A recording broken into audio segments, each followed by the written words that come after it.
At una po sa ating mga balita, tumulak na patungong Myanmar si Pangulong Aquino kaninang umaga. Nakatakdang dumalo ang Pangulo sa 2013 World Economic Forum on East Asia Summit sa nasabing bansa. Ayon kay Pangulong Aquino, layon niyang ipakita sa ibang bansa ang nagpapatuloy na sigla ng ekonomiya ng Pilipinas. Ang karagdagang detalye ng pagpunta ng Pangulong Aquino ihatid ni Elena Luna live mula sa Malacanang. Elena, magandang hapon sa iyo. Magandang hapon, Kirby. Nagbiyahe na nga si Pangulong Aquino patungo sa bansang Myanmar para dumalo sa World Economic Forum East Asia Summit. Ito ang unang beses na bumisita si Pangulong Aquino sa kasamang bansa sa ASEAN. Ibandila ang bagong muka ng Pilipinas at mag-uwi ng mas marami pang makabuluhang pagkakataon para sa mga Pilipino. Ayon kay Pangulong Aquino, ito ang pangunahing pakay niya at ng kanyang delegasyon sa pagpunta sa Myanmar. Mag-alas 8 ng umaga kanina, umalis ang Pangulo Lula ng Philippine Airlines Flight PR001. Kasamang umalis ng Pangulo ang ilang miyembro ng kanyang economic team. Kabilang dito sina DTI Secretary Gregory Domingo, Energy Secretary Jericho Petilla at NEDA Secretary General Arsenio Balisacan. Kasama ring umalis ng Pangulo patungong Myanmar si Cabinet Secretary Jose Rene Almendras at Foreign Affairs Secretary Albert Del Rosario. Sa kanyang departure speech, binigyang diin ng Pangulo ang kahalagahan ng biyaheng ito sa bansa, lalo pat gaganapin sa Pilipinas sa susunod na taon ang pareho ding pagtitipon.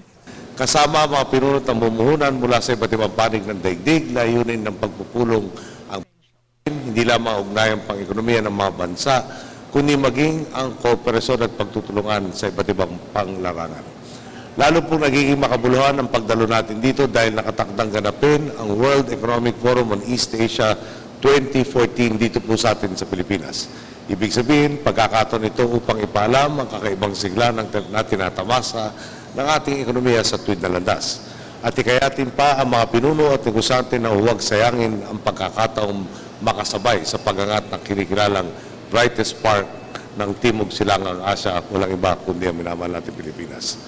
Sinabi rin ng Pangulo na may pagkakataon rin siya sa Myanmar na makausap ang dalawang leader doon. Magkakaroon din po tayo ng bilateral meeting kasama si Pangulong U Thein Sein ng Myanmar upang bumuo ng mga mekanismo para paigtingin ang pagkapit-pisig ng ating mga bansa sa kalakalan, politika at seguridad. Nasasabik rin po tayo sa pakipagpulong natin kay Madam Aung San Suu Kyi, ang pinunong National League for Democracy na nagkamit ng Nobel Peace Prize noong 1991 dahil sa kanyang paninindigan at kabayanihan para sa demokrasya.